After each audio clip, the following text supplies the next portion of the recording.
রহস্য ও রোমাঞ্চের ঠিকানা ভূত কুঠিরে সকলকে আরও একবার স্বাগত জানাচ্ছি। আজকে শুনবেন সুকান্ত দাসের লেখা গল্প তারানাথ তান্ত্রিক ও জলার মৃত্যুর ভয়। আমাদের গল্পগুলো শুধুমাত্র এন্টারটেইনমেন্ট হিসাবে নিলেই ভালো হবে। বাস্তবের সাথে এর কোনো রকম মিল নেই, যদিও থেকে থাকে সেটা শুধুমাত্র গল্পের প্লট সৃষ্টির জন্যই।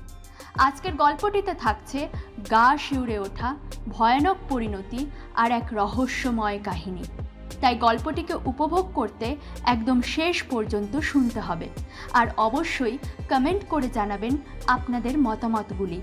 গল্প শুরু করার আগে সবার কাছে একটি অনুরোধ, আপনারা প্লিজ আমাদের চ্যানেলটিকে সাবস্ক্রাইব এবং পাশে থাকা বেল আইকনটি প্রেস করতে কিন্তু ভুলবেন না।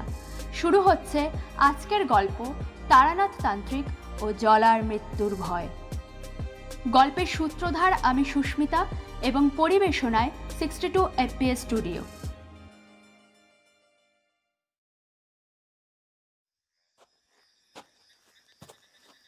ছপছপ একটা শব্দ অনেকক্ষণ ধরেই ভেসে আসছে পেছনের দিক থেকে।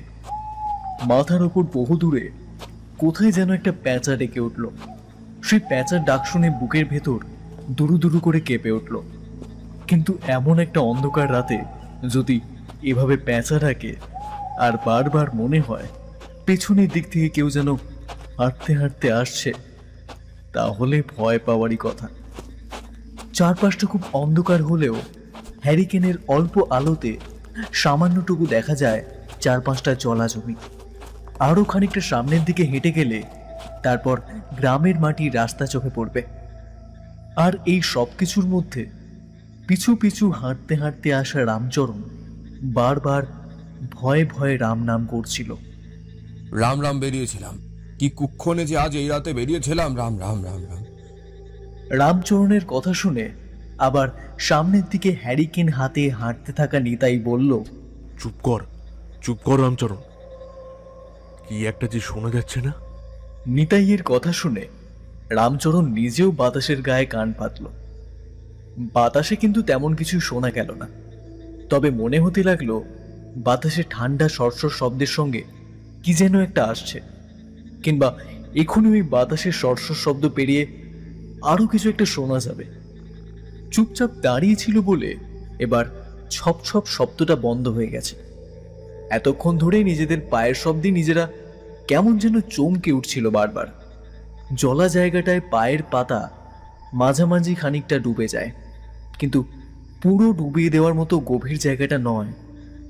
নিচের দিকে এখনো শক্ত মাটি আছে। আসলে বৃষ্টির জল জমেই এমন কাদা কাদা হয়েছে। আরেকটু সামনের দিকে এগিয়ে গেলে সেই জলা পড়বে।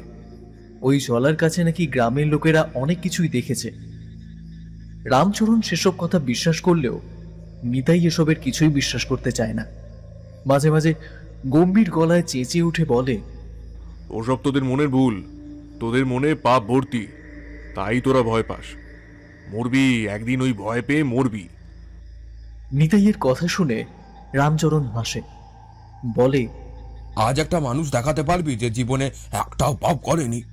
কাউকে দেখাতে পারবি না। এই যে এত বড় সাধু সন্ন্যাসীর নাম শোনেস, সবাই জীবনে একটা হলেও পাপ করেছে। পাপ না করলে সে আবার সাধু কিসের? রামচরণের কথাই নিতাই হাসে, কিন্তু আজ এই রাতে ওরা কেমন যেন অবাক হয়ে গিয়েছিল। চারপাশের অন্ধকারটা যেন আস্তে আস্তে গভীর হয়ে আসছে। অমাবস্যা হয়েছে এ কথা ঠিক, কিন্তু এমন বৃষ্টির মতো কালো দলা দলা অন্ধকার আকাশের বুকে নেমে আসবে কি করে? একটু আগেও হ্যারিকেনের আলোয় বেশ খানিকটা দূর পর্যন্ত দেখা যাচ্ছিল, কিন্তু এখন মনে হচ্ছে হ্যারিকেনের আলোটা যেন হ্যারিকেনের বাইরে যেতে পারছে না। একটা ঠান্ডা শিরশিরে ভাব ওদের দুজনের গায়ে এসে লাগছিল বারবার। নিতাই বলে উঠল, আমার কিন্তু অবস্থা ঠিক বলে মনে হচ্ছে না। আজ বাড়ি পর্যন্ত ফিরতে পারবো তো? শুধু শুধু তোকে বলেছিলাম আজ রাতে না বেরোলেই হয়। বিরক্তিটা নিতের গলা থেকে ঝরে পড়ে। রামচরণ একটা আঙুল মুখের সামনে চেপে ধরে একটা বিকট অদ্ভুত শব্দ করে, তারপর বলে, চুপ কর, ওই দেখ সামনে কে যেন আসছে। হ্যারিকেনের অল্প আলোয় মাথার উপরে কপালের কাছে হাতটা রেখে ওরা দুজনের সামনের দিকে দেখার চেষ্টা করে। একজন সত্যি হেঁটে আসছে বলে মনে হচ্ছে, কাউকে দেখা যাচ্ছে না, কিন্তু জলা জায়গায় আগের মতো থপ থপ শব্দ শোনা যাচ্ছে। পাথরের মূর্তির মতো নিতাই আর রামচরণ বাইরে অপেক্ষা করতে থাকে। বেশ ভয় পেয়েছে ওরা, আর ভয় পাবে না বা কেন? এত রাতে এখানে ওদের মতো তো আর কেউ আসবে না। আলো কি নিভিয়ে ফেলবি নাকি, যদি কেউ আমাদের দেখতে পায়?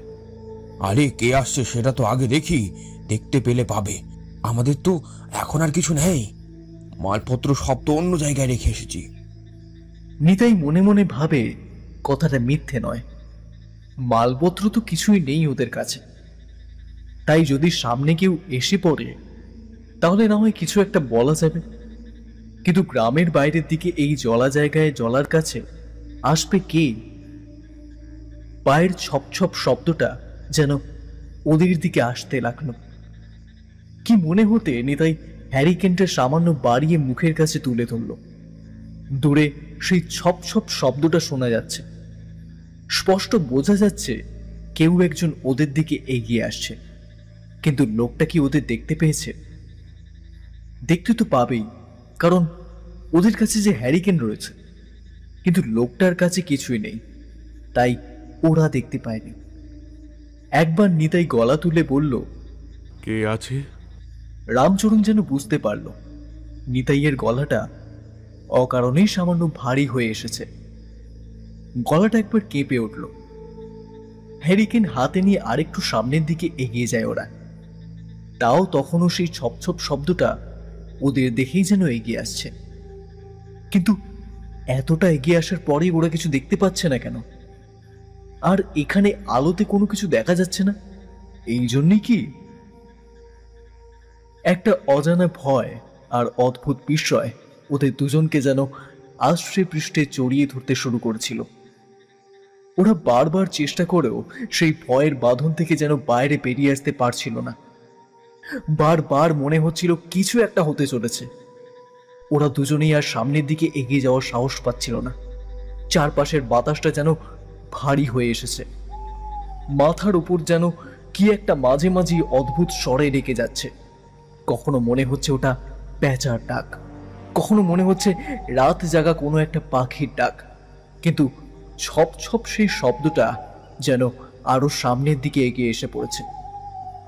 নিতাই ভয় পাওয়া গলায় বলল, ওরে ওরে রামচরণ, ওটা কি? কি ওটা? রামচরণের গলা শোনা গেল না। নিতাই পেছনের দিকে তাকিয়ে দেখল, কোথায় রামচরণ? রামচরণ কোথাও নেই। হ্যারিকেনটা ততক্ষণে নিতাইয়ের হাতে এসে পড়েছিল। এদিক ওদিক তাকিয়ে কোথাও রামচরণকে দেখতে না পেয়ে কেমন যেন ভয়ে বিভ্রান্ত হয়ে গেল নিতাই। একবার ভাবছিল দৌড়াতে শুরু করে ওই গ্রামের পথের দিকে, কিন্তু তারপরেই মনে হলো এই জল কাদা ভরা জলা জায়গায় দৌড়ানো যাবে না ভালোভাবে। শুধু শুধু মাঝখানে কোথাও ঠোক্কর খেয়ে মাটিতে পড়তে হবে। তার চেয়ে বরং দেখাই যাক না কি হয়। ছপ ছপ শব্দটা ততক্ষণে আরো কাছে এসে পড়েছে নিতাইয়ের। কানের ভেতর দিয়ে মাথায় যেন শব্দটা প্রতিধ্বনি তুলতে লাগলো। নিতাই চারিদিকে ঘুরে চিৎকার করতে লাগলো, রামচরণ, রামচরণ কোথায় গেলি? কে ওখানে? কে আছে? আমি এখানে নিতাই, আমি এখানে। কিন্তু তুই কোথায়? তোকে দেখতে পাচ্ছি না যে। রামচরণের গলাটা বেশ খানিকটা দূর থেকে ভেসে এলো। নিতাই পেছন দিকে ঘুরে তাকালো।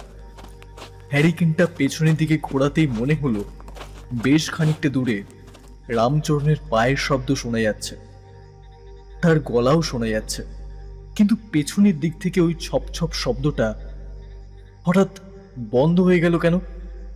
নিতাই রামচরণকে খোঁজার জন্য পেছন দিকে ঘুরে তাকিয়েছিল, তাই ছপ ছপ শব্দটা বন্ধ হয়ে যাওয়ায় ব্যাপারটা একবার মনে হলো, তবে সেদিকে মন দিতে পারেনি। ঠিক তখনই তার একদম পেছনে এসে দাঁড়িয়েছে একটা কালো ছায়া মূর্তি। এদিকে রামচরণ দাঁড়িয়েছিল নিতাইয়ের খানিকটা পেছনে। হারিকেনটা প্রথমে তার হাতেই ছিল, তারপর সেটা নিতাই নিয়েছিল, কিন্তু অন্ধকারের মধ্যে একবার কি মনে হতে পেছনে তাকিয়ে আবার সামনে যখনই তাকাই দেখি কেউ কোথাও নেই। তাহলে কি নিতাই তাকে ভয় দেখাতে চাইছে? কিন্তু সেই ছপ ছপ শব্দটা আগের মতোই ভেসে আসছে তার দিকে। এবার নিতাইয়ের চিৎকার শুনে আর চুপ থাকতে পারে না। সে সামনের দিকে দৌড়ানোর চেষ্টা করে, কিন্তু দৌড়ে কাদা জলের মধ্যে যাওয়া যায় না। সে হাঁটতে হাঁটতেই নিতাইয়ের দিকে যেতে থাকে, আর সেই ছপ ছপ শব্দটা যেন এবার তার পিছু পিছু তার দিকে আসতে থাকে। নিতাইও হাঁটতে শুরু করেছিল, কিন্তু বুঝতে পারেনি তার পেছনে যে এসে দাঁড়িয়েছে সেও হাঁটতে শুরু করেছে। নিতাই রামচরণ দুজনেই জানে না তারা কোন দিকে যাচ্ছিল। একজন হাঁটছিল আলো লক্ষ্য করে, আরেকজন আসছিল অন্ধকারে রামচরণের গলা লক্ষ্য করে। কিন্তু তারা নিজেও জানতো না অন্ধকারের অলক্ষ্যে তাদের পিছু পিছু আরো একজন আসছিল। সেই ছপ ছপ শব্দটা কোথায় যেন হারিয়ে গিয়েছিল। মাথার উপর পেঁচা কিংবা সেই রাত জাগা পাখির ডাক আর শোনা যাচ্ছিল না। শুধু চারপাশের অন্ধকারটা আরো গভীর হয়ে যেন চারপাশ ঘিরে ধরেছিল ওদের। দূর থেকে এবার আলোটা যেন আরো সামনে এসে পড়ল রামচরণের। ওটাই তাহলে নিতাইয়ের লণ্ঠনের আলো? কথাটা ভেবে দ্রুত সামনের দিকে এগোতে যাবে এমন সময় একটা ঠান্ডা বরফের মতো হাত এসে পড়ল রামচরণের কাঁধের ওপর। চুকিতে পেছনের দিকে ঘুরে তাকালো সে, আর তারপরেই দেখতে পেল দুটো সাদা থপথপে আলোর মতো গোল বিন্দু। তারপরে আর কিছু মনে নেই রামচরণের, শুধু মনে ছিল একটা ঠান্ডা হাত তার গলা থেকে আস্তে আস্তে নেমে আসছিল নিচের দিকে। শুধু একবার মাত্র চিৎকার করতে পেরেছিল রামচরণ। সেই আলোটার দিকে একটা হাত বাড়িয়ে চিৎকার করে বলেছিল, নিতাই, নিতাই, পালিয়ে যা, পালিয়ে যা, এই জলার দেহ আমাদের ছাড়বে না।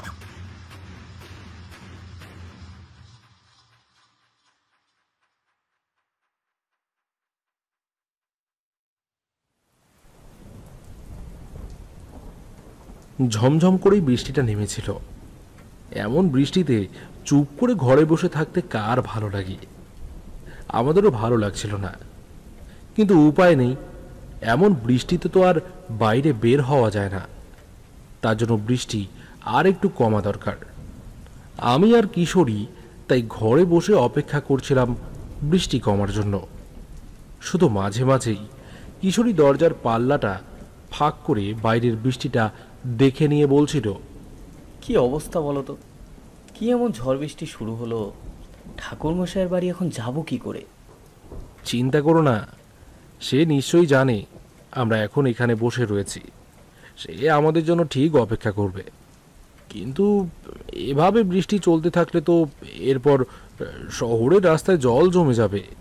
শহরের জল নিষ্কাশনের যা সুন্দর ব্যবস্থা রয়েছে। আমার কথা শুনে কিশোরী একবার তাচ্ছিল্যের হাসি হাসল, তারপর বলল, এর চেয়ে বোধহয় গ্রামের দিকেই ভালো, তাই না? গ্রামের দিকে তাও জল জমার সম্ভাবনাটা থাকে না। আজ আবার তাড়াতাড়ি যাওয়ার কথা বলে এসেছিলাম, তাই না বেরিয়ে বিপদই হলো দেখছি। একবার বর্ষাতি চাপিয়ে চেষ্টা করে দেখব নাকি? আমার কাছে দুটো বর্ষাতি রয়েছে। কথাটা কিশোরীর মনে ধরল। দুজনে মিলে গায়ে বর্ষাতি চাপিয়ে নিলাম। এই বৃষ্টিতে ছাতা না নেওয়াই ভালো, কারণ এলোমেলো হাওয়া দিচ্ছে। বর্ষাতি চাপিয়ে কোনো রকমে পা থেকে মাথা পর্যন্ত ঢেকে নিয়ে যখন বাইরে বেরোলাম, তখন যেন বৃষ্টিটা ধরে আসতে শুরু করেছে। আমাদের এমন নিরুপায় ভাবে বাইরে বেরোতে দেখেই বোধহয় আকাশের দয়া হলো। এখন ট্রামের জন্য দাঁড়িয়ে থাকতে হবে, সেটাই যা। বেশ কিছুক্ষণ দাঁড়িয়ে থাকার পরই ট্রাম এসে পড়ল। বৃষ্টিটা এতক্ষণে কমে এসেছিল। বর্ষাতির উপরের দিকটা খুলে আমরা কোনো রকমে ট্রামে উঠলাম। তারপর মটলেনের কাছে যখন গিয়ে নামলাম, তখন কিন্তু বৃষ্টি একদম ধরে এসেছে। তেলে ভাজা আর সিগারেট নিয়ে নিলাম। তারপর তারানাথের বাড়ির দরজার কাছে এসে দেখি তারানাথ বাড়ির কাছে চুপ করে বসে রয়েছে। আর একটু কাছে যেতেই বুঝতে পারলাম, না, চুপ করে বসে নেই, সামনে কিছু একটা রয়েছে। মাঝে মাঝে সেদিকে তাকিয়ে দেখছে কিংবা পড়ছে, তারপরই সামনের দিকে তাকিয়ে গভীরভাবে ভাবছে। আমাদের দেখে সামান্য হাসল, কি ব্যাপার ঠাকুরমশাই, এত গভীরভাবে কি ভাবছেন বলুন তো? যে নদীর জল পড়ে গেছে সেই নদীর জল যদি আবার ফিরে আসে তাহলে কি হবে সেটাই ভাবার চেষ্টা করছিলাম। এমন একটা কথায় আমরা যথারীতি অবাক হয়ে গেলাম। তারানাথ হাসির ইশারায় আমাদের তক্তপোষের একপাশে বসতে বলে বলল, বুঝলে না তো কি, তাই তো? আসলে যে নদীর জল বয়ে গেছে, অর্থাৎ সময় নদীতে যে সময় বয়ে গেছে সেই সময় যদি আবার ফিরে আসতো, অর্থাৎ যদি অতীতের কোনো স্থানে আবার ফিরে যেতে পারতাম, যদি কোনো স্থান কাল কিংবা ঘটনাকে বদলাতে পারতাম, তাহলে কি হতো তাই ভেবে চলেছিলাম। তার মানে অকারণে এ কথা ও কথা ভেবেই চলেছিলেন, তাই না? করার মতো আর কি বা আছে বলো তো? সকালের দিকে নিজের জন্য সামান্য রান্না বান্না, বেশ তাতেই তো সারাদিন চলে যায়। দুপুরে একবার খেলাম, আবার সেই রাতে। এছাড়া আর আমার কাজই বা কি রয়েছে? তাছাড়া ওসব না খেলেও চলে যায়। এখন খিদেও খুব একটা পায় না। তবে হ্যাঁ, হুকো খেতে পারছি না বলে মনটা মাঝে মাঝেই কেমন করে ওঠে। কই, এই দাও দেখি তো তোমাদের একখানা ওই সিগারেট, দাও দাও। এই কথায় কিশোরী সিগারেটের প্যাকেটটা তক্তপোষের একপাশে বাড়িয়ে দিতেই তারানাথ প্যাকেট থেকে একটা বাসিংশ বার করে অগ্নিসংযোগ করল। তারপর সিগারেট টানতে টানতে বলল, এই তোমরা এলে তাই, না হলে যে এই মেঘমধুর বৃষ্টির দিনটা কিভাবে কাটতো তাই ভাবছিলাম। তা তোমরা কি বৃষ্টিতে ভিজেছো নাকি? আমরা তক্তপোষে উঠেই বর্ষাতি খুলে একপাশে রেখেছিলাম। মাথায় সামান্য জলের ফোঁটা লেগেছিল। মাথা ঝেড়ে নিয়ে আমরা বসে পড়লাম। সিগারেট টানতে টানতে বলল, আজ আর গল্প বলতে ইচ্ছে করছে না, বুঝলে? আজ বরং থাক। আকাশের অবস্থা দেখেছো তো? এমন দিনে মন কেমন উদাস হয়ে পড়ে। অতীতের সেই সব দিনের কথা মনে পড়ে যায় তখন। মাঝপথে তারানাথকে থামিয়ে দিয়ে কিশোরী বলে উঠল, এ কথা বললে কি করে হয় বলুন তো ঠাকুরমশাই? আপনার কাছে গল্প শুনবো বলে এই এত কষ্ট করে বৃষ্টিতে ভিজে বর্ষাতি মাথায় দিয়ে আপনার কাছে এসেছি। এখন যদি আপনি বলেন গল্প বলবেন না, তাহলে কি করে হবে? না না, আপনি একটা গল্প বলুন, একটু সময় নিন, তাতে সমস্যা নেই। তবে গল্প না শুনলে আমাদের আজকের দিনটা তো মাটি হয়ে যাবে। ঠাকুরমশাই কিন্তু নিজের জায়গা থেকে উঠল না।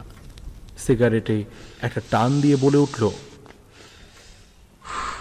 তা তো ঠিক, তোমরা আসো গল্প শোনার জন্য। তোমাদের গল্প না বললে তোমরা এবার মানবেই বা কেন? আচ্ছা দাঁড়াও, সিগারেটটা শেষ করি, তারপর না হয় তোমাদের গল্প বলছি।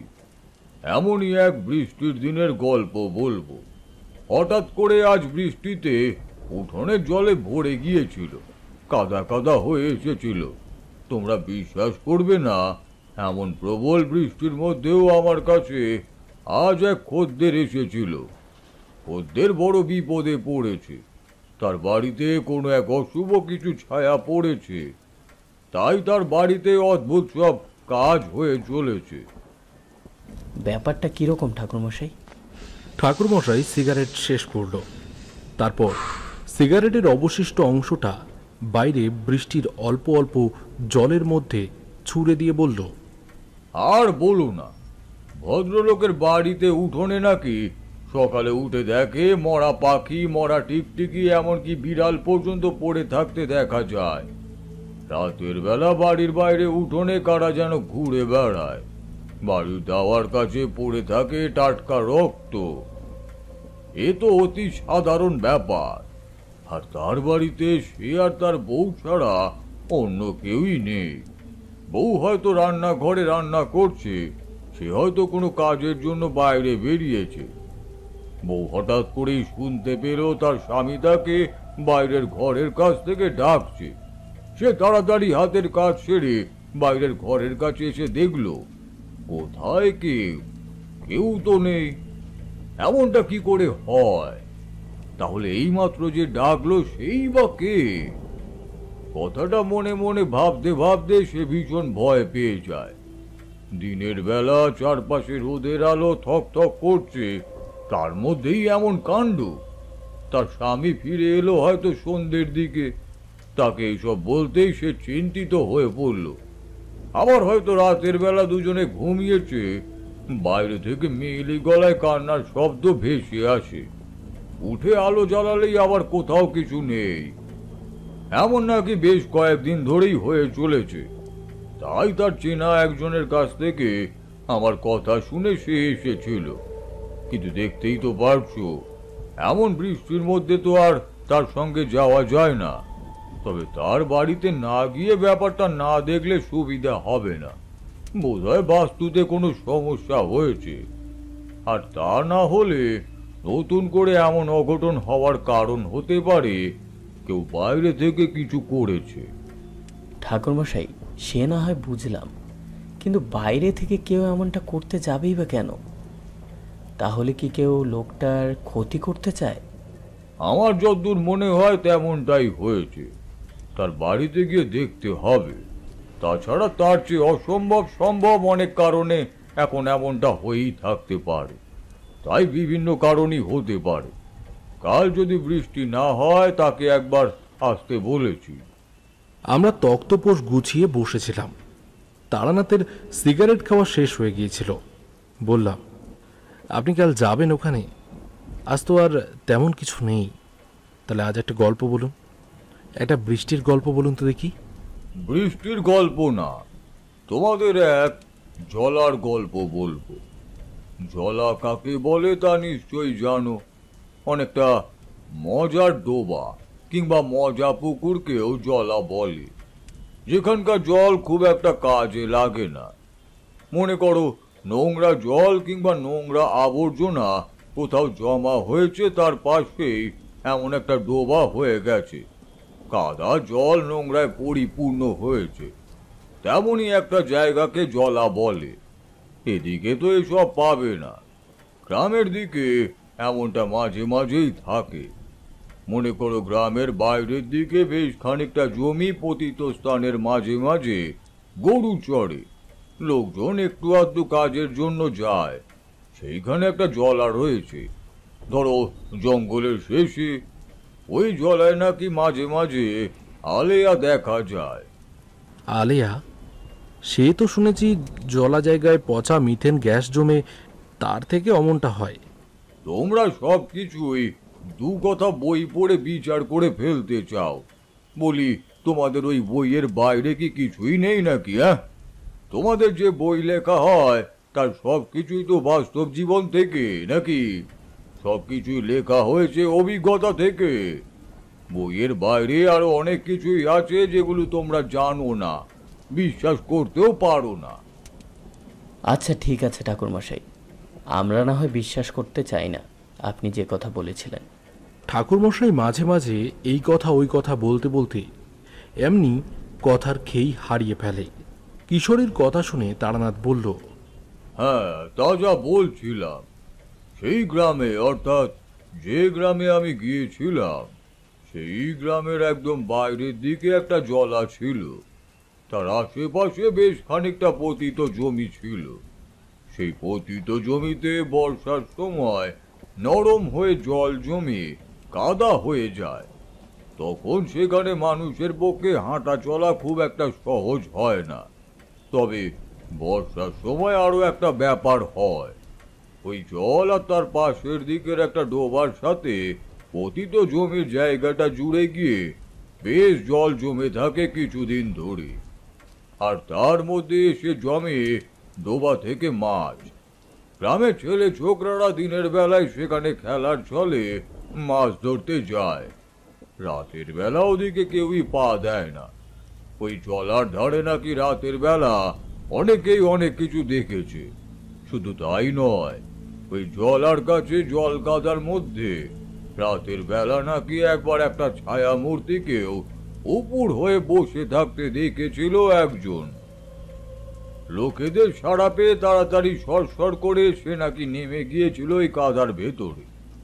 এমন এক যে গ্রামের কথা বলছি তার নাম বসন্তপুর। বসন্তপুর গ্রামটা ঠিক কিভাবে যেতে হয় তা আমার এখন আর ভালোভাবে মনে পড়ে না। তবে মনে আছে একদিন রেলগাড়িতে করে ধনিয়া বলে একটা স্টেশনে নেমেছি। সেখান থেকে স্টেশনের ভেতরের গ্রামের মধ্যে হাঁটতে হাঁটতে ভেতরের দিকে চলে গিয়েছি। ধনিয়াতে একটা বিশেষ কাজে আমি গিয়েছিলাম। সেখানে কাজটা একদিনের মধ্যেই শেষ হয়ে গেল। সেখান থেকেই হাঁটতে হাঁটতে চলে গিয়েছিলাম ওই পাশের গ্রাম বসন্তপুরে। তবে ধনিয়াতে আমার একটি লোকের সাথে পরিচয় হয়, তার নাম নিতাই। লোকটার সঙ্গে আলাপ হওয়ার পরে দেখলাম সে কেমন যেন চুপচাপ নিজের মতোই থাকে। মনে পড়েছে এক সাধু সঙ্গে গিয়েছিলাম আমি। নিতাই গ্রামের এই সাধারণ একটি লোক। সেখান থেকে বেরিয়ে আসার সময় নিতাইয়ের সঙ্গে রওনা হয়েছিলাম বসন্তপুরের উদ্দেশ্যে। গোটা পথে সে আমায় শোনালো এক অদ্ভুত কথা। তাদের গ্রামের বাইরের দিকে এক জলা রয়েছে। জলার আশেপাশে বেশ খানিকটা ফাঁকা জমিও রয়েছে। ওই জমিতে আর জলার কাছে রাতের বেলা নাকি অদ্ভুত কিছু ব্যাপার ঘটে। ওই জলাতেই একবার নিতাই তার এক বন্ধুর রামচরণের সঙ্গে রাতের অন্ধকারে গিয়েছিল। সেখানে গিয়ে রামচরণকে আর খুঁজে পায় না। দুদিন পরে ওই জলার পচা জলের মধ্যে পড়ে থাকতে দেখা গিয়েছিল রামচরণকে। কিন্তু ওরা ওই জলার কাছে অন্ধকারে কেন গিয়েছিল? সে কথা আমি ঠিক জানি না, তবে নিতাই বেশ ভয় পেয়েছিল। তারপর থেকে সে আর কখনোই রাতের বেলা অন্ধকারে ওই জলার দিকে যায়নি। তবে শুধু তাই নয়, সেই গ্রামের অনেকেই ওখানে অনেক কিছুই দেখেছে। নিতাই আমায় সেই রাতের কথা পুঙ্খানুপুঙ্খভাবে গোটা পথেই বর্ণনা করেছিল। তার সঙ্গে স্থির হয়েছিল তার বাড়িতে গিয়ে আমি দুদিন থাকব।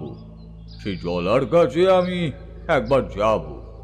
তোমরা জানো, কোনো কিছুতে কৌতূহল হলে তা আমি নিরসন না করা পর্যন্ত তা ছেড়ে বাইরে আসতাম না।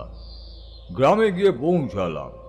নিতাইয়ের বাড়িতে সেই একটা দিন থাকতেই পরদিন সকালে নিতাই দৌড়ে এসে খবর দিল, ঠাকুরমশাই, ঠাকুরমশাই, আমাদের পাড়ার বিধু গয়লার মেয়েকে ভূতে ধরেছে। কথাটা শুনেই চমকে উঠলাম।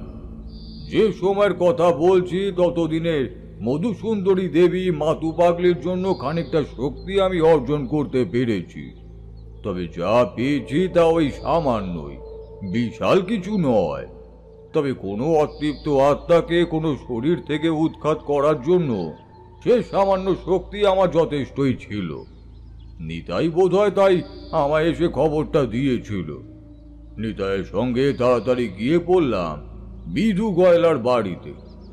দেখি বাড়ির সামনেটা লোকে লোকারণ্য হয়ে গেছে। বাড়ির উঠোনে একটা গাছের কাছে বেঁধে রাখা হয়েছে বিধু গয়লার মেয়ে চম্পাকে। আমি বাড়ির ভেতরে পা দিতেই সে অদ্ভুত হেরে গলায় চিৎকার করে বলে উঠল, চলে যাও, চলে যাও বলছি, এখান থেকে চলে যাও। তার কথা শুনে সকলেই বাইরের দিকে তাকিয়েছিল। আমি তখন ভেতরে ঢুকেছি। আমার পরনে লাল রঙের কাপড়, গায়ের উপরে একটা লাল রঙের কাপড় জড়িয়ে রাখা, মাথার লম্বাটে চুল, মুখে রুক্ষ দাড়ি, রুদ্রাক্ষের মালা আমার গলায় ছিল। আমায় দেখে গ্রামের সকলেই দেখলাম পথ করে দিল, হাত জোড় করলো আমার দিকে। বিধু গয়লা আমায় দেখতে পেয়ে ছুটে এলো, কাঁদো কাঁদো গলায় বলল, সাধু বাবা, ও সাধু বাবা, কি যে হয়ে গেল আমার মেয়েটার, একটু একটু দেখুন না। আমি দেখলাম গাছের সঙ্গে সে বাঁধা রয়েছে। তার মাথার এলোমেলো চুল মুখের সামনে দিয়ে বুকের কাছ পর্যন্ত এসে পড়েছে। পরনের শাড়ি আলু থালু, গোটা মুখ কেমন যেন হয়ে রয়েছে। গালের কাছে আঁচড়ের দাগ, যেন নিজের হাতেই নিজের গালে আঁচড় কেটেছে। সেই দাগ দিয়ে রক্ত জমে জমে বাইরে বেরিয়ে আসছে। নিতাই আমার সামনে এসে আস্তে আস্তে বলল, এক রাত্রের দিকে কোথায় যেন গিয়েছিল মেয়েটা, ঠিক বোঝা যায়নি। যতদূর জানি ওই পুকুর ঘাটের দিকে গিয়েছিল। আর যে জলার কথা আপনাকে বলেছি, ওই পুকুর ঘাটের কাছ থেকে আরো খানিকটা হেঁটে গেলে গ্রামের বাইরের দিক, আর সেখানেই জলাটা রয়েছে। তার কথাটা শুনেই চমকে উঠলাম। শেষ রাতের দিকে সে বাড়ি থেকে বেরিয়ে বাইরে কোথায় গিয়েছিল? তোমার মেয়ে শেষ রাতের দিকে বাড়ি থেকে বেরিয়ে বাইরে কোথায় গিয়েছিল বলো তো? সাধু বাবা, মেয়েটা আমার ফুল তুলতে গেছিল। আমাদের বাড়িটা ওই গ্রামের শেষের দিকে, তারপর আর কোনো বাড়িঘর নেই। ওই পুকুর ঘাট পেরিয়ে জঙ্গল, ওখানে বেশ কিছু ফুলের গাছ রয়েছে, টগর ফুল ফুটে আছে অনেক। আধো রাতে আমার মেয়েটা ওই ভোরের দিকে ওখানে ফুল তুলতে যায়, কিন্তু বেশ কিছুদিন হলো ভোরের দিকে কে যেন ফুল তুলে নিয়ে যায়, তাই কাল একটু রাত থাকতে থাকতে না উঠে গেছিল। আর কালি এমনটা হয়ে গেল গো সাধু বাবা, যে কি হলো। আমি বুঝতে পারছিলাম কিছু একটা হয়েছে। গাছে বাঁধা থাকা অবস্থায় সে মাথাটা তুলে আমার দিকে তাকিয়ে গর্জন করেই চলেছে। ছেড়ে দে বলছি, ছেড়ে দে আমায়, ছেড়ে দে, নইলে এখানে কাউকে আসতে দেব না। সবাইকে ওই জল আর কাদায় ডুবিয়ে মারবো। কথাটা শুনেই আমি চমকে উঠলাম। তার মানে এই যে প্রেত, সে নিশ্চয়ই জল, কাদা কিংবা তার কাছাকাছি থাকে। আর নিতাই তো বলেই ছিল তার বন্ধুকে ওই জলায় কেউ ডুবিয়ে মেরেছিল। তাছাড়া গ্রামের আরো কয়েকজনকেও ওখানেই পাওয়া গিয়েছিল। তাহলে কি সে এসেছে? কিন্তু কেন? তুই কে? তুই এখানে কেন এসেছিস? বলবো না, চলে যা, চলে যা এখান থেকে। এই মেয়েকে আমি নিয়ে যাব। আশেপাশে যারা জড়ো হয়েছিল তাদের মধ্যে ফিসফাস গুঞ্জন উঠল। আমি সবাইকে সরে যেতে বললাম। মেয়েটা গাছের সঙ্গে বাঁধা রয়েছে, মাথার চুল এলোমেলো। সে মাথাটা অদ্ভুত ভাবে একবার এইদিক একবার ওদিক ঘোরাচ্ছে আর গর্জন করছে। আর সেভাবেই একবার থুতু ছিটিয়ে দিল সামনের দিকে খানিকটা। আমি তার থেকে বেশ খানিকটা দূরে দাঁড়িয়ে তাকে লক্ষ্য করতে লাগলাম। চোখের মণি উল্টে গিয়েছে, দুটো চোখ যেন সাদা ধবধবে। তার গাল থেকে বেয়ে নামছে টাটকা রক্তের ধারা। অদ্ভুত ভাবে সে হাঁ করছে। তার মুখের ভেতরটা যেন টকটকে লাল। বুঝলাম বেশ শক্ত প্রেত। একে ছাড়ানো খুব একটা সহজ হবে না। সাধারণভাবে একে এই শরীর থেকে দূরে সরিয়ে রাখা যাবে, কিন্তু সে আবারও ফিরে আসবে। রাতে যখন তোমার মেয়ে বাড়িতে ফিরেছিল তখন তার পায়ে কাদা ছিল?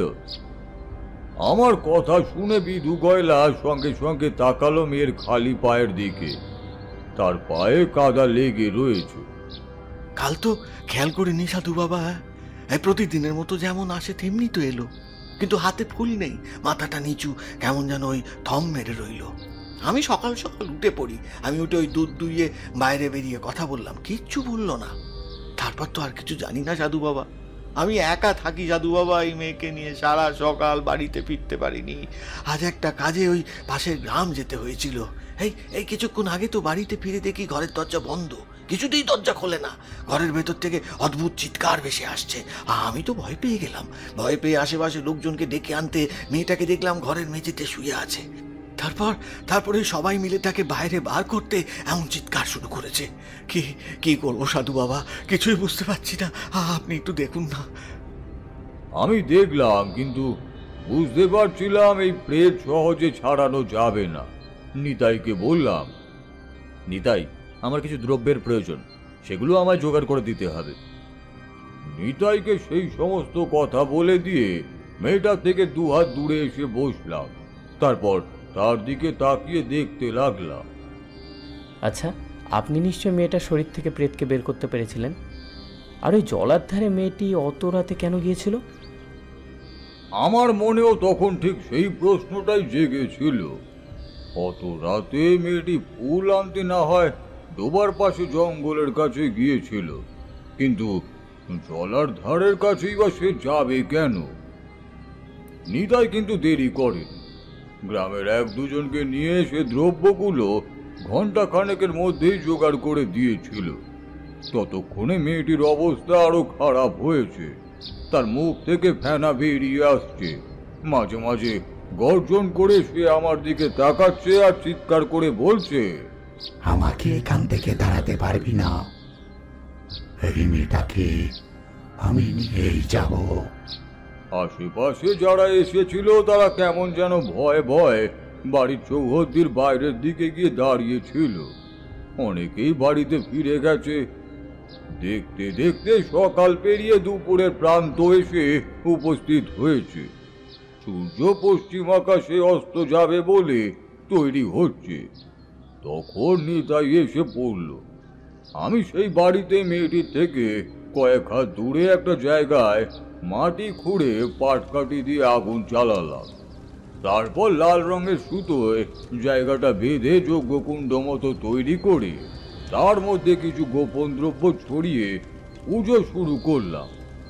পাটকাঠির ধোঁয়া যতই সেই মেয়েটির দিকে এগিয়ে যায় ততই সে চিৎকার করে বলে, ছেড়ে দে, আমায় ছেড়ে দে, আমি যদি একবার ছাড়া পাই তাহলে।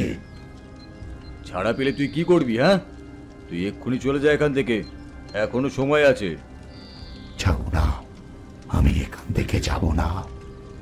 কেন তুই এখানে এসেছিস বল, কেন এসেছিস? আর ওই মেয়েটা তোর কি ক্ষতি করেছে সেটা তোকে বলতেই হবে, বল বলছি। সে কথা আমি তোকে বলতে যাব কেন রে? ওকে আমি নিয়ে যাব, ছেড়ে দে তুই আমায়, আজ রাতের মধ্যেই আমি ওকে নিয়ে যাব। বুঝতে পারলাম এভাবে কাজ হবে না, তাই অন্য পথ ধরলাম। পাটকাঠি তুলে নিয়ে সেই ধোঁয়া বাড়ির চারিদিকে ছড়িয়ে দিলাম। তারপর সেই ছাই তুলে নিয়ে গাছের চারপাশে একটা গোল গন্ডি এঁকে দিলাম। তারপর বাড়ির দিকে তাকিয়ে বললাম, হয় তোমরা বাড়ির দাওয়ার উপরে উঠে বসো, না হলে এই বাড়ির বাইরে চলে যাও, আশেপাশে কেউ থাকবে না। সবাই বাড়ির দাওয়ার কাছে চলে গেল। নিতাইও চলে গেল বাড়ির দাওয়ার কাছে। বেশ কিছু সাহসী পুরুষ মানুষ বাড়ির দাওয়ার কাছে এসে দাঁড়ালো। বাকিরা বাড়ির চৌহদ্দির বাইরে গ্রামের পথে গিয়ে ভিড় করলো। এইসব করতে করতেই সূর্য পশ্চিম আকাশে ডুবে গেল। আর তারপরে শুরু হলো মেয়েটির হাসি। অদ্ভুতভাবে সে মাথাটা নিচের দিকে নামিয়ে হাসছে। তার মাথার চুল অন্ধকারে যেন আরো কালো হয়ে এসেছে। সেই হাসিতে চারপাশটা ভরে গেছে। দাওয়ার ওপর থেকে মেয়েটির বাবা বিধু গয়লা ভয় পাওয়া গলায় কাঁদতে কাঁদতে বলল, সাধু বাবা, সাধু বাবা, আমার মেয়েটা বাঁচবে তো? তাকে কিছু বলার মতো সময় তখন নেই। আমি হাতে খানিকটা জল নিয়ে গোপন মন্ত্র পড়ে গাছের কাছে গিয়ে মেয়েটির গায়ে ছড়িয়ে দিতে তার গোটা শরীর যেন আগুনের মতো জ্বলে উঠল। পড়ে গেল, পড়ে গেল, তুই আমায় যতই আঘাত করিস না কেন, আমি এখান থেকে যাব না। তার গলার কণ্ঠ শুনে চমকে গেলাম। আধার নেমে এসেছে চারপাশে। একটা হ্যারিকেন আমার পাশে দিয়ে গিয়েছিল বিধু গয়লা। একটা দিনের প্রায় অর্ধেকটা কেটে গেছে, অথচ তাকে তাড়ানো যাচ্ছে না। আরো খানিকক্ষণ সেই জল তার গায়ে ছুড়ে দিয়ে চেষ্টা করলাম। অতি সাধারণ কোনো প্রেত এই জলের সংস্পর্শে এলে পালিয়ে যেতে বাধ্য হবে, কিন্তু সে গেল না। এবার তার সামনে এগিয়ে গিয়ে হ্যারিকেনটা রাখলাম এক পাশে। সেই হ্যারিকেনের আলোতে আশেপাশের অন্ধকারটা বেশ ভালোভাবেই দেখা যাচ্ছে। বারবার মনে হচ্ছিল এই গাছের পেছনে বাড়ির চৌহদ্দি পেরিয়ে গ্রাম শেষ হয়েছে, আর সেই দিকেরই অন্ধকার জায়গাটা থেকে যেন কালো অন্ধকার এই দিকে বারবার এগিয়ে আসছে। ব্যাপারটা মনে হওয়ার কোনো নির্দিষ্ট কারণ নেই, কিন্তু আমার মনে হলো। গ্রামের লোকেরা দাঁড়িয়ে থাকতে চাইল না, অনেকেই বাড়ি ফিরে গেল। আশেপাশে যারা থাকে তাদের কয়েকজন দাঁড়িয়ে রইল। অদ্ভুতভাবে সে হাসতে হাসতে এবার একটা অদ্ভুত কাণ্ড করলো। মেয়েটার হাতটা গাছের সাথে পেছনের দিকে করে বাঁধা রয়েছে, তার পা বাঁধা, কিন্তু মাথাটা খোলা। সে এবার মাথাটা নিচের দিকে আর একটু নামিয়ে এনে অদ্ভুতভাবে মাথার পেছন দিকটা গাছে ধাক্কা মারলো। একটা শব্দ, আর তার সাথে সাথে বিধু গয়লা চিৎকার করে উঠল, সাধু বাবা, ও সাধু বাবা, আমার মেয়েটা যে মরে যাবে। তার সঙ্গে সঙ্গে সে অদ্ভুত গলা খ্যাক খ্যাক করে হেসে উঠে বলল, ছেড়ে দে বলছি, নইলে নইলে এই মেয়েটাকে আর জ্যান্ত খুঁজে পাবি না। ওকে এইভাবে হোক কিংবা অন্যভাবে হোক আমি নিয়ে যাবই। আমি বিপদে পড়লাম। এখন যদি তাকে ছেড়ে দিই তাহলে সেই মেয়েটাকে নিয়েই ফিরে যাবে, আর যদি না ছাড়ি তাহলে মেয়েটার কোনো ক্ষতি হয়ে যাবে। মনে মনে সবই ভাবছি, সে আবার মাথাটা নিচের দিকে নামিয়ে এনে আবার গাছে ধাক্কা মারলো, আর তার সঙ্গে সঙ্গে আবার সে আগের মতো হাসি। এবার তার হাসির সঙ্গে যেন একটা গর্জন ভেসে আসছে বলে মনে হচ্ছে। প্রবল ভাবে সে গর্জন করে চলেছে। এখনো ছাড়বি না এখনো? বেশ, তুই যখন ছাড়বি না তাহলে আমি আজ এটাকে মেরেই ফেলবো। দাওয়ার উপর থেকে বিধু গয়লা নেমে এলো আমার কাছে, আমার পায়ের ওপরে হুমড়ি খেয়ে পড়ে বলল, সাধু বাবাকে ছেড়ে দিন। আমার মেয়েটা যদি কিছু হয়ে যায় তাহলে, যদি কিছু হয়ে যায় তাহলে। আমি আর কিছুই বলতে পারলাম না। কি করব? এই প্রেত সহজে তাড়ানো যাবে না। মেয়েটাকে সে নিয়ে যাবে, কিন্তু এখন কি বা করা যায়? মনে মনে এসবই ভেবে চলেছি, আর মধু সুন্দরী দেবীর নাম জপ করে চলেছি। আমার পথ দেখাও মা, এখন আমি কি করি? এই মেয়েটাকে একবার প্রেত নিয়ে চলে গেলে তাকে আর বাঁচানো যাবে না। চোখ বন্ধ করে মধু সুন্দরী দেবীর কথাই ভাবছি। এদিকে বিধু আমার পায়ের কাছে পড়ে আছাড়ে পাছাড়ে কাঁদতে কাঁদতে একই কথা বলে চলেছে, আর সামনে থেকে ভেসে আসছে সেই ভয়ঙ্কর চিৎকার আর তার সঙ্গে হাসি। কিছুই বুঝে উঠতে পারছিলাম না। নিতাই ততক্ষণে এসে আমার পেছনে দাঁড়িয়েছে। এবার নিতাই বলল, ঠাকুরমশাই, আপনার কি মনে হয় এই মেয়েটির শরীর থেকে প্রেতটাকে এক্ষুনি বার করতে না পারলে সে ওই মেয়েটিকে মেরে ফেলবে? তাকে এখন ছেড়ে দিয়ে খানিকটা সময় হাতে পাওয়া যাবে না? তার কথাটা আমার মনে ধরল। সে যদি প্রথমেই মেয়েটিকে মারতে চাইতো তাহলে আগেই সে কাজ করতে পারত, কিন্তু সে মেয়েটির শরীর দখল করে কিছু একটা করতে চাইছে। এখন বাধ্য হয়ে মেয়েটিকে মেরে ফেলার কথা বলছে। তার কথায় আমার সম্বিত ফিরে এলো। বললাম, বেশ, তোকে আমি ছেড়ে দিতে পারি, কিন্তু কথা দিতে হবে তুই মেয়েটির কোনো ক্ষতি করবি না। সামনের দিক থেকে ভেসে আসা হাসির শব্দটা বন্ধ হলো। চারপাশে অন্ধকার, সামনে হ্যারিকেন আর সেই আগুনটা জ্বলছে। সেই আলোতে মেয়েটা আমার দিকে মুখ তুলে তাকালো।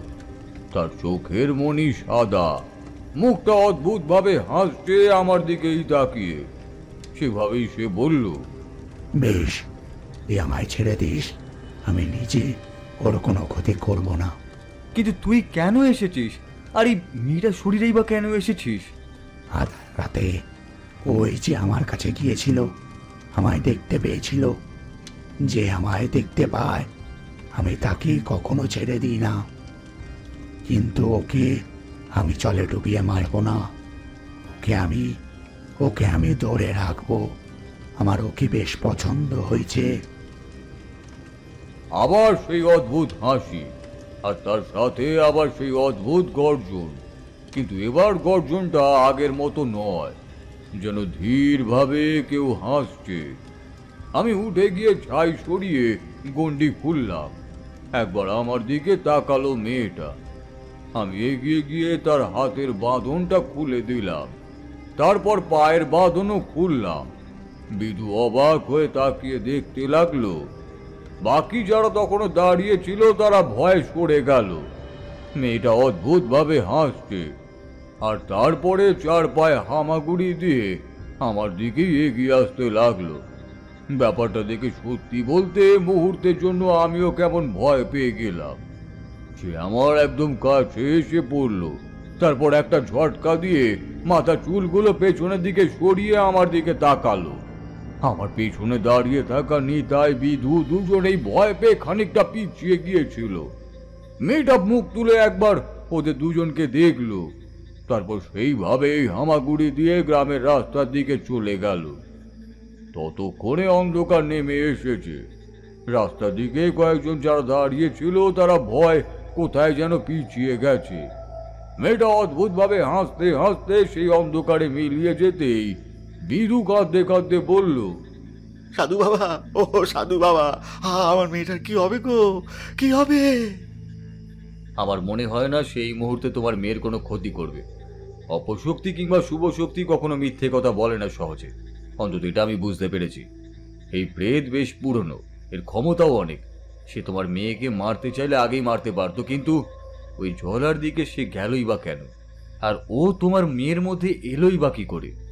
ওই মেয়েটি তো নাকি, মানে চম্পা, জলের কাছে গিয়েছিল বললো না? কিন্তু কেন? অকারণে তো এই জলের কাছে যাবে না। নিতাই, তুমি একটা হ্যারিকেন নিয়ে এসো, আমাদের একবার জলের কাছে যাওয়া প্রয়োজন। গ্রামের লোকেরা আর কেউ সেখানে দাঁড়ায়, যে যার বাড়ি ফিরে গিয়েছিল। রাত নামতে শুরু করেছে অনেকক্ষণ। বিধু গয়লা, আমি আর নিতাই মিলে হাঁটতে হাঁটতে এগিয়ে চললাম সেই জলার দিকে। বিধু গয়লার বাড়িটায় গ্রামের শেষ অন্ধকার কাঁপিয়ে মাঝে মাঝে ঠান্ডা হাওয়া এসে গায়ে লাগছিল। বারবার মনের মধ্যে একটা কুচিন্তা এসে বাসা বাঁধছিল। ওদের তো সে কথা বললাম, কিন্তু সেই প্রেত বলেছে সে নিজে কোনো ক্ষতি করবে না মেয়েটির। কিন্তু মেয়েটি যদি ভয় পেয়ে কিংবা অপ্রকৃতস্থ ভাবে নিজের কোনো ক্ষতি করে বসে। আজকে উঠেছিলাম মনে মনে ও কথা চিন্তা করে। দুদিকে তাকিয়ে দেখলাম নিতাই আর বিধু চিন্তিত মুখে আমার সঙ্গে হাঁটতে হাঁটতে চলেছে। নিতাইয়ের হাতে লণ্ঠন, সে নিজের মতোই বলছে, ঠাকুরমশাই, কয়েক বছর আগে ওই জলার কাছে আমার বন্ধু রামচরণ মরেছিল। আবার সেই জলার কাছে এতদিন পরে রাতের অন্ধকারে যাচ্ছি। আমার কিন্তু বেশ ভয় লাগছে ঠাকুরমশাই। সাধু বাবা, সাধু বাবা, আমার কিছু চাই না। যদি যদি মারতে চাই তাহলে আমাকে মারুক, আমাকে, কিন্তু আমার মেয়েটাকে সে ছেড়ে দিক, মেয়েটাকে সে ছেড়ে দিক। বুঝতে পারছিলাম বিধু গয়লা যা বলছে মেয়ের শোকে বলছে, কিন্তু নিতাই যা বলছে তার অভিজ্ঞতা থেকে বলছে। হাঁটতে হাঁটতে সেই ডোবা পেরিয়ে জঙ্গল পেরিয়ে ফাঁকা জায়গায় এসে পড়লাম। নিতাই হাত তুলে দেখালো সেই জলা। ওদিকটা কালো ঘুটঘুটে অন্ধকার। আমরা গ্রামের পথ ছেড়ে ফাঁকা জমিতে নামলাম। পায়ের তলায় ঠান্ডা লাগছে। ঠান্ডা শিরশিরে মাটি যেন পায়ের তলায় কেমন একটা অদ্ভুত ভাব এনে দিচ্ছে।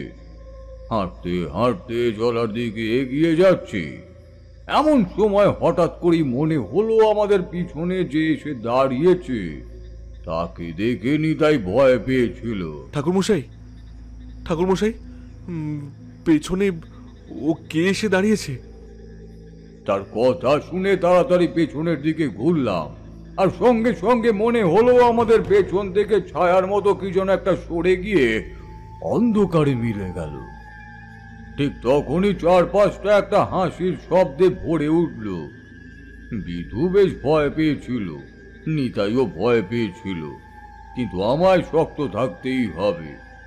এই স্থানে আমি শক্ত না থাকলে আমাদের সবারই বিপদ ঘটবে। অশুভ শক্তির সামনে যতক্ষণ না ভয় পাবো ততক্ষণ সে অশুভ শক্তি কোনো ক্ষতি করতে পারবে না। আবার সে হাসির শব্দ বাড়তে লাগলো। আমি আলোটা নিতাইয়ের হাত থেকে তুলে নিয়ে আমরা সেই জলার দিকেই এগিয়ে চললাম। জলার একদম কাছাকাছি এসে পড়েছি। দেখতে পেলাম হ্যারিকেনের আলোয় জলার একদম কাছে চার হাত পা এক হয়ে কে যেন জলার দিকে তাকিয়ে বসে রয়েছে। বেশ খানিকটা দূরে সে বসে রয়েছে। আমাদের কাছ থেকে জলাটা খানিকটা দূরে তখনও, তাই পরনের কাপড় ভালোভাবে দেখতে পারিনি। আমাদের পেছনে আশেপাশে আমার সাথে মিশে কারা যেন চুপি সারে কথা বলতে লাগলো। বিধুর মতো এবার নিতাইও ভয় পেতে শুরু করেছে। আমি কিন্তু সামনে এগিয়ে চলেছি। আরো খানিকটা আসতেই বুঝতে পারলাম সামনে যে বসে রয়েছে সেটা আর কেউ নয়, বিধু গয়লার মেয়ে চম্পা। সঙ্গে সঙ্গে বিপদটা আন্দাজ করতে পারলাম। তাড়াতাড়ি এগিয়ে যেতে লাগলাম সেদিকে। একটা গোঙানির শব্দ ভেসে আসছে চম্পার দিক থেকে। অদ্ভুতভাবে সে গোঙাচ্ছে, আর মাথাটা নিচের দিকে করে সেই জলার পাড়ে বসে রয়েছে। একটা দুর্গন্ধ চারপাশে ভরে গিয়েছিল। ওই জলা থেকে দুর্গন্ধটাই আসছে। পচা পাক, জঙ্গলে পাতার পুরনো কেমন একটা বিশ্রী গন্ধ। পেটের ভেতরটা যেন গুলিয়ে আসতে চাইল। তবুও কোনো রকমের নাক চেপে আমি সামনের দিকে এগিয়ে গেলাম। আর তখনই হ্যারিকেনের আলোয় সে ঘুরে তাকালো পেছনের দিকে। তার মুখ দেখে পেছনে নিতাই আর বিধু চিৎকার করে উঠল। আমি একবার চমকে উঠে স্থির হয়ে তাকিয়ে রইলাম তারই দিকে। তার দুটো চোখ এখন সাদা নয়, কালো কুচকুচে। সে দুটো উজ্জ্বল কালো কুচকুচে চোখ আমার দিকেই তাকিয়েছে। আলো দেখতে পেয়ে সে দুহাতে নিজের চোখ ঢেকেছিল। তার মুখের দুপাশ বেয়ে নেমে আসছে কাদা মাটি। তার মুখের ভেতর থকথক করছে কাদা। শুধু তাই নয়, কপালে গালেও কাদা লেগে রয়েছে। বোধহয় কোনো অদ্ভুত কারণে সে দুহাতে কাদা তুলে নিয়ে চোখে মুখে মেখেছিল। সে হাসির শব্দটা আবারও হলো, কিন্তু হাসিটা ওই মেয়েটির দিক থেকে ভেসে আসছে না, ভেসে আসছে আমাদের পেছন থেকে। মেয়েটা অদ্ভুতভাবে শব্দ করতে করতে আমাদের দিকে এগিয়ে আসতে লাগলো। নিতাই বলে উঠল, ঠাকুরমশাই, চম্পা অমন কি করছে? নিশ্চয়ই ওই প্রেতের প্রভাবে চম্পার কোনো রকমের মানসিক বিকৃতি ঘটেছে, কিন্তু তার মধ্যে এখন সেই প্রেত নেই। সে ওকে ছেড়ে গিয়েছে। তোমরা একটা কাজ করো, তোমরা চম্পাকে নিয়ে যাওয়ার চেষ্টা করো। তারপর আমি দেখছি এই জলাতে আসলে কে রয়েছে। হ্যারিকেনটা আবার বিধুকে দিয়ে দিয়েছিলাম। ওরা হ্যারিকেন নিয়ে আস্তে আস্তে এগিয়ে গেল চম্পার দিকে। চম্পা ওদের দেখতে পেয়ে আবার পেছনের দিকে সরতে শুরু করলো। আমি প্রমাদ করলাম, এইভাবে যদি পেছনের দিকে সরতে থাকে তাহলে সে গিয়ে আবার ওই জলার মধ্যেই পড়বে। আমি গলা তুলে বললাম, নিতাই, ওভাবে নয়, দৌড়ে যাও। দৌড়ে না গেলে চম্পা আবার ওই জলার মধ্যেই গিয়েই নামবে। নিতাই, বিধু আমার কথাটা বুঝতে পেরেছিল। তারা তাড়াতাড়ি এগোতে লাগলো সামনের দিকে। আমাদের কাছ থেকে চম্পা রয়েছে প্রায় 15 হাত দূরে, আর তার থেকে জলাটা 5 হাত দূরে। আমি তখনই বুঝতে পারলাম আমার পেছনের দিকে কেউ এসে দাঁড়িয়েছে। চকিতে পেছনে ঘুরতে দেখতে পেলাম তাকে, একটা কালো লম্বা ছায়া মূর্তি। তার দুটো সাদা উজ্জ্বল চোখ যেন আমার দিকেই তাকিয়ে দেখছে। আমি ঘুরে তাকাতেই তার মুখ থেকে বেরিয়ে আসে একটা ঠান্ডা বাতাস আমার চোখে মুখে এসে লাগলো। পচা দুর্গন্ধে গোটা শরীর গুলিয়ে উঠতে চাইলো যেন, আর সেই গুলিওটা শরীরে কেমন যেন একটা অদ্ভুত ভাব আসছিল। হঠাৎ করেই একটা কথা আমার মাথায় এলো, এই স্থানে একটা নয়, অনেক প্রেত রয়েছে। আমারও সামান্য ভুল হয়েছে। চম্পার শরীর থেকে সেই প্রেত এখনো বাইরে বেরিয়ে যায়নি।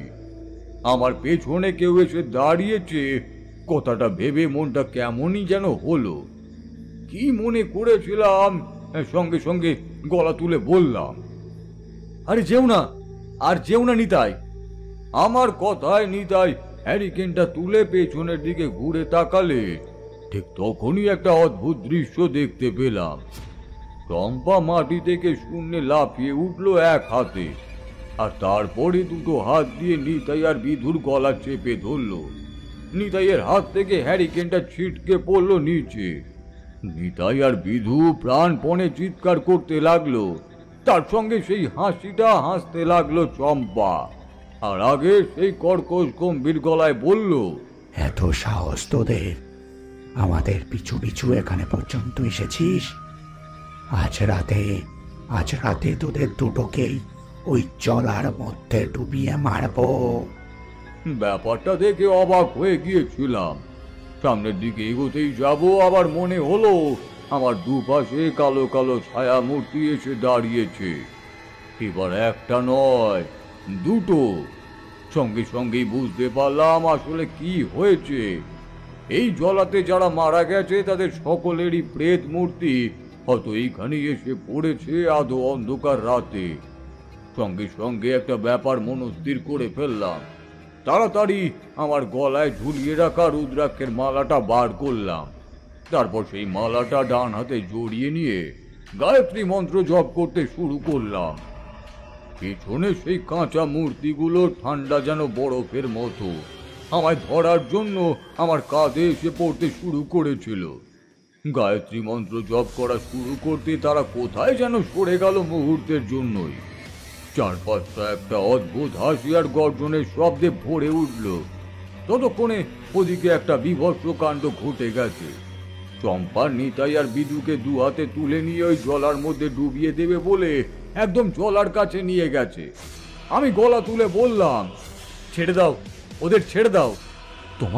তোমার ওদের সঙ্গে কোনো শত্রুতা নেই, ওদের সঙ্গে তোমার কোনো প্রতিশোধ নেই, তাহলে কেন শুধু শুধু ওদের ক্ষতি করছো?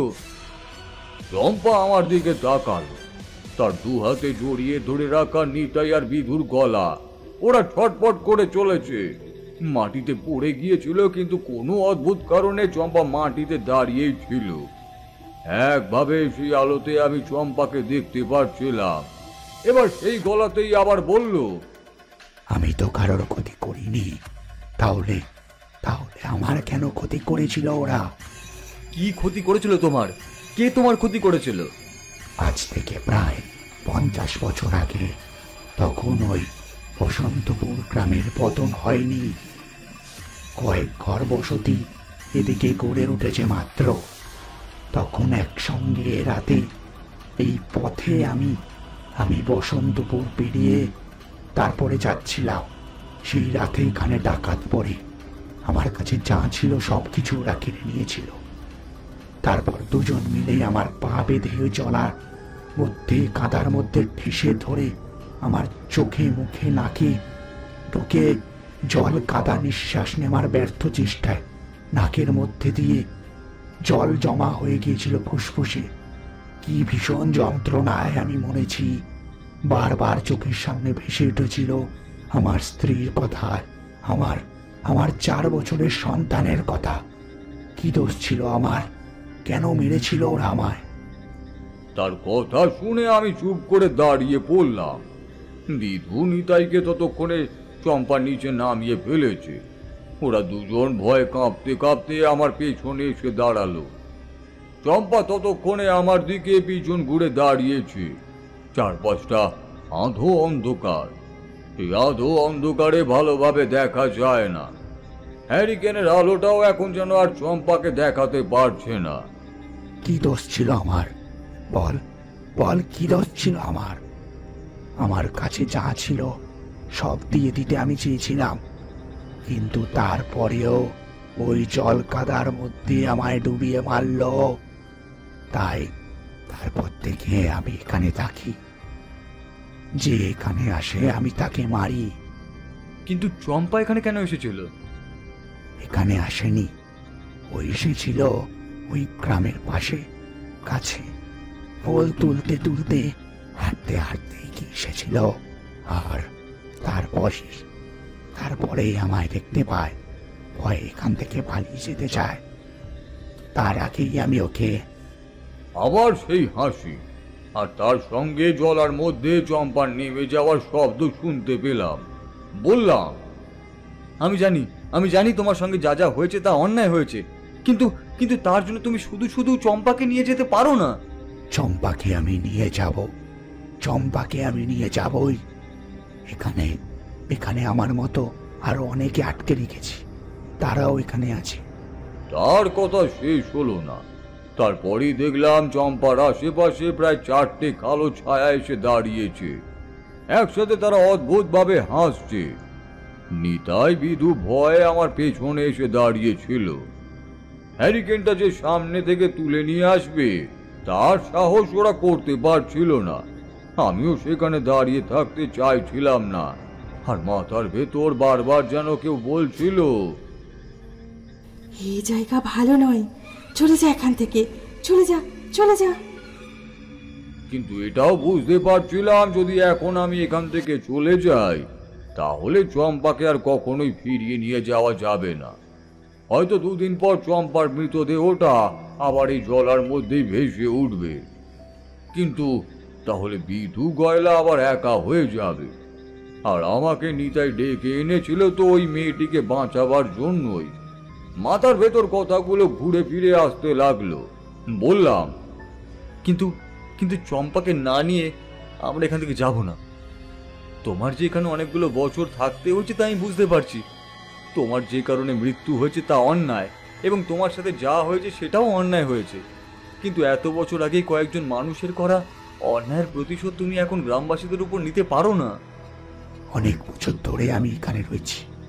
আগে এদিকে কেউ আসতো না, তারপরে এদিকে আস্তে আস্তে মানুষ আসা শুরু করলো, আর তারপর থেকেই আমি এখানে একজন একজন করে মেরেছি। হ্যাঁ, আমার মেয়েটাকে ছেড়ে দাও, ছেড়ে দাও আমার মেয়েটাকে। তুমি তুমি তুমি যদি চাও তাহলে তাহলে আমায় নিয়ে যাও, আমায় নিয়ে যাও।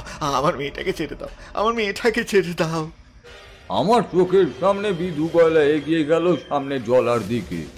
তারপর চম্পা একদম কাছাকাছি পৌঁছে যেন মাটির ওপর হুমড়ি খেয়ে পড়ে গেল। তোমার সাথে যা হয়েছে তা অন্যায় হয়েছে।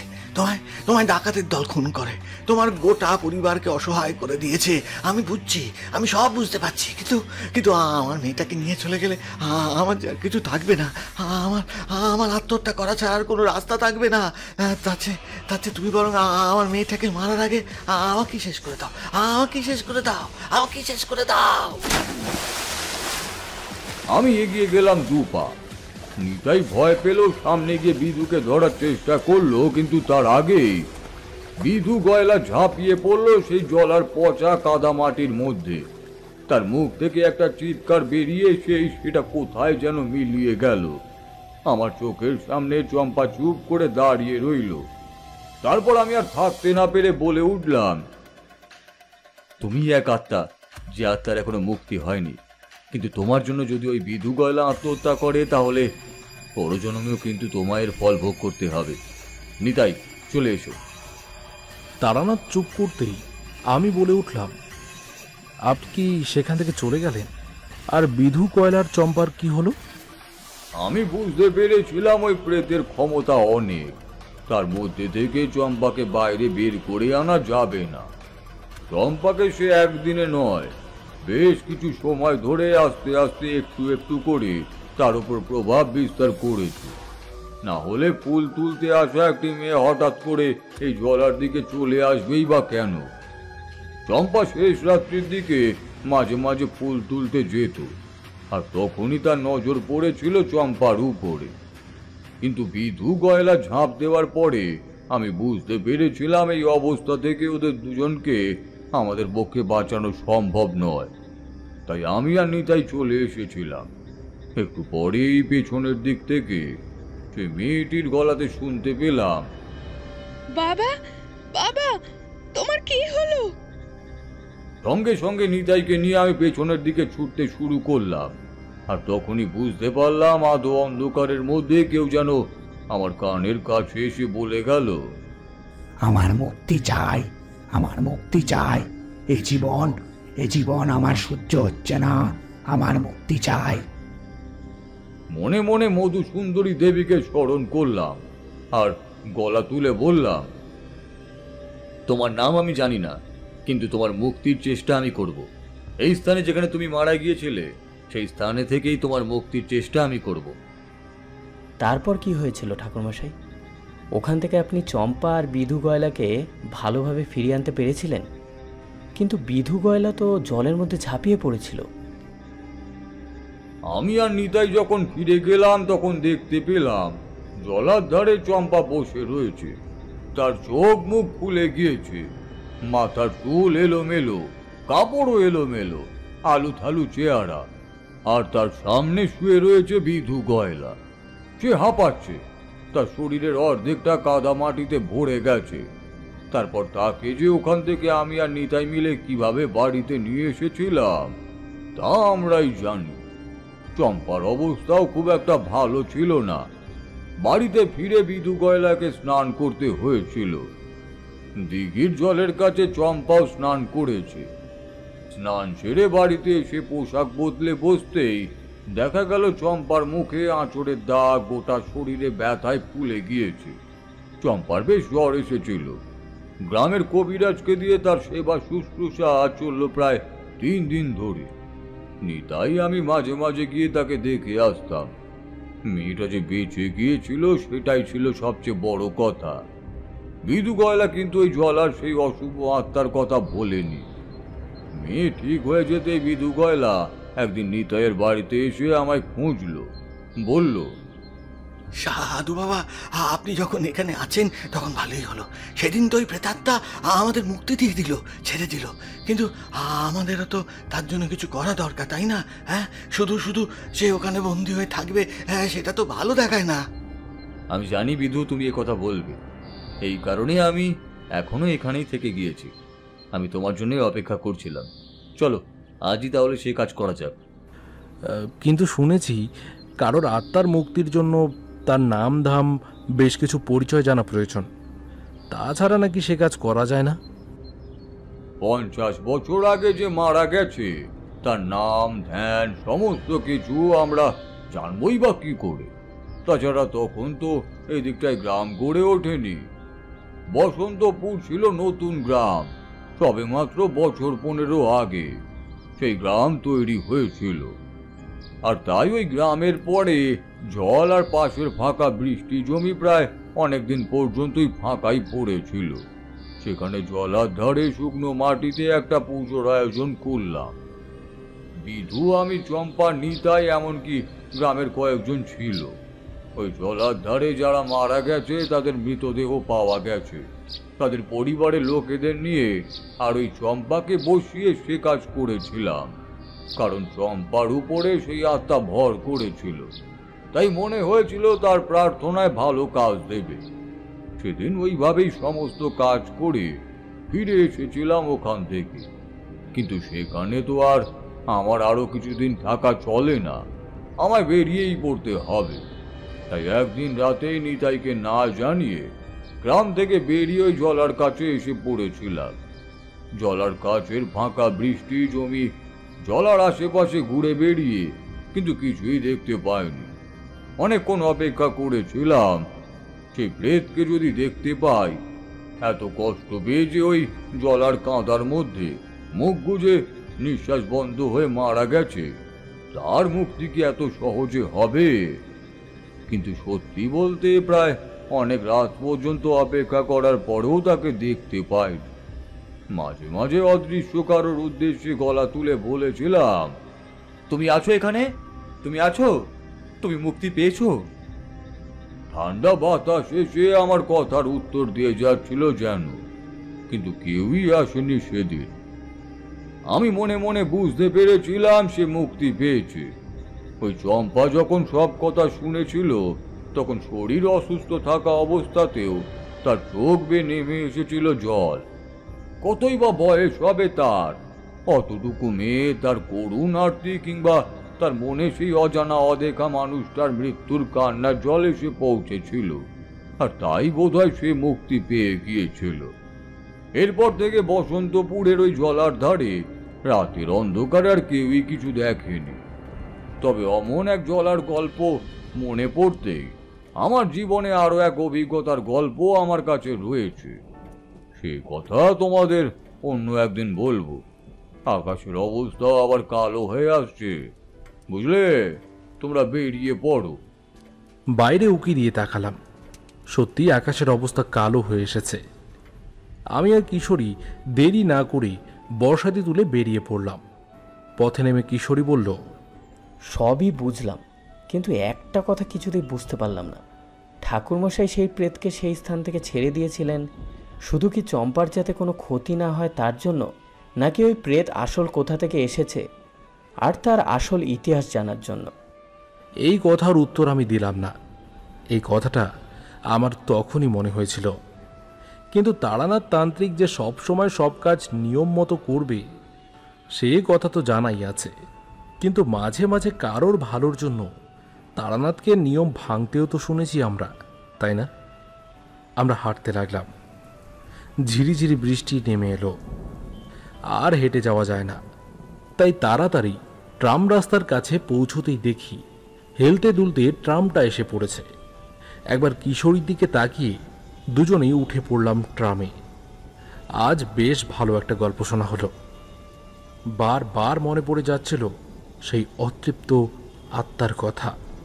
একটা অজানা, অদেখা, অশুভ আত্মার অন্তিম সমাপ্তি হয়েছিল তারানাথ তান্ত্রিকের কাছে।